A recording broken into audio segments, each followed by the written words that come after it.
তাজপুরের সমুদ্র পাড়ে বেআইনি নির্মাণ তৈরি হচ্ছে একের পর এক হোটেল। আর এই বেআইনি নির্মাণ রুখতে অভিযান চালায় পুলিশ। বাজেয়াপ্ত করা হয়েছে নির্মাণ সামগ্রী।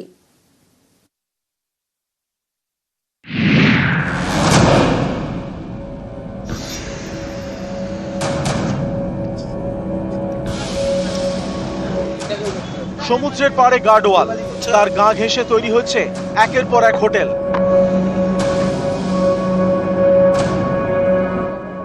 এ ছবি তাজপুরের।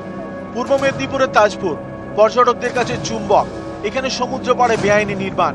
আইন অনুযায়ী সমুদ্র পাড় থেকে 500 মিটারের মধ্যে কোনো নির্মাণ করা যায় না। সেসব মানার বালাই নেই। সমুদ্র পাড়ে তোলা হয়েছে কংক্রিটের গার্ডওয়াল। এর দেওয়ালে আছড়ে পড়ে সমুদ্রের ঢেউ। গার্ডওয়ালের গা ঘেঁষে তৈরি হচ্ছে একের পর এক হোটেল। এটা তো আমরা জানি না ইলিগাল কি। আমাদের কাজ করতে আমরা মজুর কাজ করি, সকাল হলে আসি, কাজ করি, চলে যাই। আমাদের কন্ট্রাক্টর মালিক গোপাল বেড়া। গোপাল বাড়ি কোথায় হলো? তাজপুরে। উনি এসব কথা বলেছেন। কাজ কাজ হচ্ছে, কাজ হবে, যাও কাজ হয়ে চলে এসছি। তাজপুরের সমুদ্রের পাড়ে তৈরি হচ্ছে হোটেল। অভিযোগ পেয়ে গত ফেব্রুয়ারি মাসে নোটিশ দেন রামনগর 1 নম্বর ব্লকের বিএলআরও। বেআইনি নির্মাণ ভেঙে ফেলার নির্দেশ দেওয়া হয়। অভিযোগ, সেই নোটিশের পরেও নির্মাণ কাজ বন্ধ হয়নি। এরপরেই অভিযান চালায় মন্দারমণি কোস্টাল থানার পুলিশ। বাজেয়াপ্ত করা হয় নির্মাণ সামগ্রী। এটা দেখার দায়িত্ব আমাদের অ্যাসোসিয়েশন নয়, দেখার দায়িত্ব প্রশাসনের। প্রশাসন যদি না দেখেও না দেখার ভান করেন, এতে আমাদের কিছু করার নেই। আমরা অ্যাসোসিয়েশনগতভাবে সতর্ক করেছি, বাধা দিয়েছি, যার ফলে তারা আমাদের অ্যাসোসিয়েশনভুক্ত হয়নি। যদি কেউ বলেছে যেটা ভুল বলেছে, আমি কখনো এই ধরনের মদত কাউকে দিইনি। আমি সব সময় এর বিপক্ষে। সমুদ্রের একবারে কাছাকাছি গাড়োয়াল তৈরি করছেন ব্যক্তি। আমরা তাদের নির্দেশ দিয়েছি এবং আমাদের পঞ্চায়েত সমিতিতে কোনো পারমিশন নেই। অবৈধ যারা কনস্ট্রাক্ট করছে, পুলিশ প্রশাসনকে হস্তক্ষেপ করতে বলা হয়েছে এবং আমরা নিজেরাও ব্লক থেকে এবং পঞ্চায়েত সমিতির পক্ষ থেকে আইনগত ব্যবস্থা গ্রহণ করার ব্যবস্থা করব। স্থানীয়রা চাইছেন এই সমুদ্র পাড়ে বেআইনি নির্মাণ বন্ধ করা হোক। পূর্ব মেদিনীপুর তাজপুর থেকে পঙ্কজ দাশরথী, নিউজ 18 বাংলা। খড়দায় জেলা পরিষদের জমি দখলের চেষ্টা, তারপর বিক্রির ছক। নিউজ 18 বাংলায় এই খবর দেখানোর পর তৎপরতা শুরু হয়। 11 বিঘা জমি উদ্ধার করল উত্তর 24 পরগনা জেলা পরিষদ। বসানো হয়েছে সরকারি বোর্ড।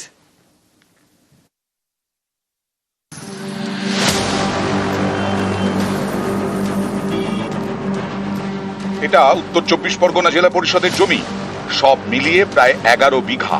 খড়দার বন্দিপুরে এই জমি দখলের চেষ্টার অভিযোগ। নিউজ 18 বাংলায় খবর দেখানোর পরেই তৎপরতা। 11 বিঘা জমি উদ্ধার করল উত্তর 24 পরগনা জেলা পরিষদ। সেই জমিতে বসানো হয়েছে বোর্ড। তাতে লেখা, এই জমি উত্তর 24 পরগনা জেলা পরিষদের। আমরা যেখানে যেখানে আমরা জানিয়েছিলাম যে ওনারা আমাদেরকে 100% আশ্বাস দিয়েছিলেন যে কোনো বাইরের কোনো দালাল চক্করের হাতে দ্বারস্থ হতে দেব না। তা সেক্ষেত্রে আমরা খুবই উপকৃত, গ্রামবাসী হিসাবে আমরা খুবই খুশি। এবং আপনাদের নিউজ 18-এর মাধ্যম দিয়ে এটা প্রচার হয়েছিল, মাননীয় মুখ্যমন্ত্রী পর্যন্ত এটা পৌঁছে গেছে। আমরা খুবই খুশি। নিউজ 18 চ্যানেলকে ধন্যবাদ জানাই। তারা প্রথমে এইটা নজরে আনে আমাদের, তখন আমরা তৎপর হই। আমাদের মাননীয় মন্ত্রী সৌমেন্দ্র চট্টোপাধ্যায়কে জানাই, তিনি সাথে সাথে স্টেপ নেয়। জেলা সভাধিপতি নারায়ণ গোস্বামীকে ফোন করে, তিনি আমাদের সাথে দেখা করে দ্রুত তারা কাজে আশ্বাস দেয়। সেই কথা অনুযায়ী আমার কাছে খবর আসে যে ওই পুনরায় সেই বোর্ডটাকে জেলা পরিষদ থেকে জমিতে লাগিয়ে দিয়ে যায়। খড়দার বন্দিপুর গ্রাম পঞ্চায়েতের বলাগড়, এখানে উত্তর 24 পরগনা জেলা পরিষদের 11 বিঘা জমি। এর মধ্যে পুকুরও রয়েছে। এই জমি লিজে দেয় জেলা পরিষদ। কেউ পুকুরে মাছ চাষ করেন, বাকি অংশে ফলের গাছ। এর থেকে স্থানীয়দের অনেকের সংসার চলে, জেলা পরিষদেরও আয় হয়। অভিযোগ, এই জমি দখলের চেষ্টা করছে মাফিয়া। প্রতিবাদে পথে নামেন স্থানীয়রা। উত্তর 24 পরগনা জেলা পরিষদে অভিযোগও জানান। সেই খবর দেখায় নিউজ 18 বাংলা। এরপরেই তৎপরতা। জমি উদ্ধার করল উত্তর 24 পরগনা জেলা পরিষদ। খড়দা থেকে সুবীর দে, নিউজ 18 বাংলা। এবার নাগালেই ডায়ালিসিস। দিনহাটা মহকুমা হাসপাতালে চালু হচ্ছে সেই পরিষেবা। রোগীদের জন্য 5টা বেড থাকবে।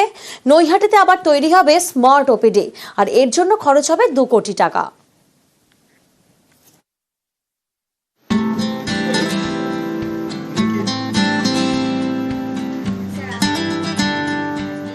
কোচবিহারের দিনহাটা। এতদিন এখানকার বাসিন্দাদের ডায়ালিসিসের জন্য যেতে হতো কোচবিহার এমজেএন মেডিকেলে, প্রায় 25 কিলোমিটার দূরে। সেখানে রোগীদের ভিড়, ডায়ালিসিস করাতে গোটা দিন পার। এবার সেই হয়রানির দিন শেষ। দিনহাটা মহকুমা হাসপাতালে চালু হলো ডায়ালিসিস পরিষেবা। হাসপাতালের নতুন বিল্ডিং এ চালু হয়েছে ডায়ালিসিস ওয়ার্ড। 5টি বেড, 24 ঘন্টা পরিষেবা মিলবে। পশ্চিমবঙ্গ সরকারের উদ্যোগে সম্পূর্ণ বিনামূল্যে 5টি বেডের ডায়ালিসিস ইউনিট 24 ঘন্টা চলছে।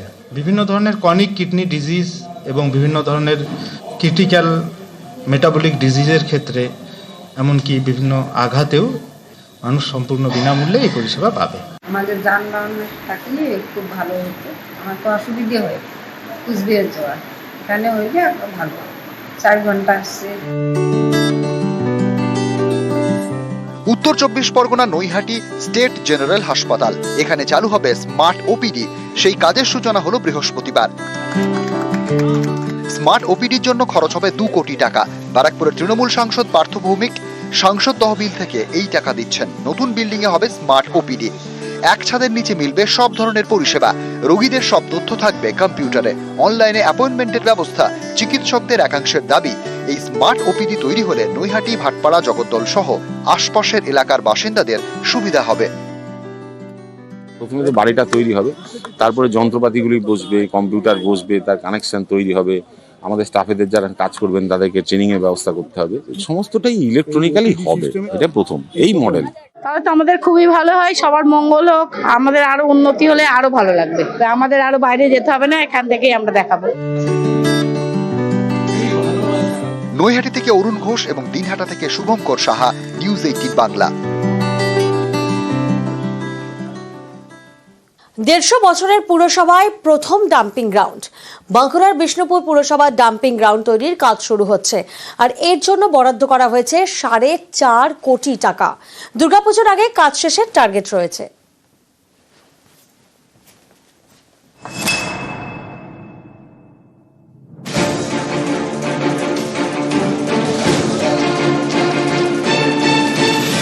বাঁকুড়ার বিষ্ণুপুর পুরসভা 1873 থেকে পথ চলা শুরু। 150 বছরেরও বেশি পুরনো পুরসভা, কিন্তু নেই কোনো স্থায়ী ডাম্পিং গ্রাউন্ড। তাই নানা সময় শহরে জঞ্জাল যন্ত্রণা। এবার শেষ হচ্ছে দুর্ভোগের দিন। বিষ্ণুপুর পুরসভা স্থায়ী ডাম্পিং গ্রাউন্ড তৈরির কাজ শুরু হয়েছে। এর জন্য 4.5 কোটি টাকা বরাদ্দ করেছে পুর ও নগর উন্নয়ন দপ্তর। বিষ্ণুপুর পুরসভার গা ঘেঁষে বেলছুলিয়া গ্রাম পঞ্চায়েত। এখানকার ময়রাপুকুরে 5 একর জমিতে শুরু হয়েছে ডাম্পিং গ্রাউন্ড তৈরির কাজ। পুরসভার দাবি, এই ডাম্পিং গ্রাউন্ডে আবর্জনা থেকে তৈরি হবে জৈব সার, এতে কর্মসংস্থানও হবে। পশ্চিমবঙ্গ সরকারের রাজ্য নগর উন্নয়ন দপ্তর এবং প্রশাসনের যৌথ উদ্যোগে বিষ্ণুপুর একটা স্থায়ী ডাম্পিং গ্রাউন্ড পেল এবং তার কাজ শুরু হয়েছে। 5 একর জায়গার উপরে এই ডাম্পিং গ্রাউন্ড তৈরি, যেখানে সেই জায়গা থেকে জৈব সার তৈরি হবে। স্থানীয় মানুষজনের যেমন কিছু কর্মসংস্থান হবে, তার সঙ্গে স্বনির্ভর গোষ্ঠীর মহিলারাও তাতে কাজ পাবে। আমাদের বিষ্ণুপুরের আগে আশেপাশে রাস্তার ধারে নোংরা পড়ে থাকতো, এখন হচ্ছে খুব ভালো। বিষ্ণুপুর শহর পরিষ্কার পরিচ্ছন্ন থাকলে সবাই খুশি হবে, উপকৃত হবে। ভীষণভাবেই খুশি, তার কারণ একটা হেরিটেজ টাউন হচ্ছে আমাদের বিষ্ণুপুর। বহু পর্যটক এখানে আসে। রাজ্য সরকারকে আমরা আমাদের বিষ্ণুপুর বাসীর থেকে আমরা ধন্যবাদ জানাই এত ভালো একটি উদ্যোগের জন্য। মন্দির নগরী বিষ্ণুপুর, বছরে নানা সময় এখানে পর্যটকদের ভিড়। এমন একটি শহরে নেই স্থায়ী ডাম্পিং গ্রাউন্ড। শহরের আবর্জনা ফেলা হয় বিভিন্ন জায়গায়, এতে দুর্ভোগের এক শেষ। এবার সেই দুর্ভোগ কাটছে। স্থায়ী ডাম্পিং গ্রাউন্ড তৈরি হচ্ছে বিষ্ণুপুরে, যেখানে ফেলা হবে 19টি ওয়ার্ডের আবর্জনা। স্থায়ী সমাধান করছে রাজ্য সরকার। প্রায় 4.5 কোটি টাকা ব্যয়ে বিষ্ণুপুর শহরে তৈরি হচ্ছে ডাম্পিং গ্রাউন্ড। ইতিমধ্যেই প্রসেসিং ইউনিট বসার প্রক্রিয়া শুরু হয়েছে। অবশেষে খুশি বিষ্ণুপুরবাসী। বিষ্ণুপুর থেকে দেবব্রত মণ্ডল, নিউজ 18 বাংলা।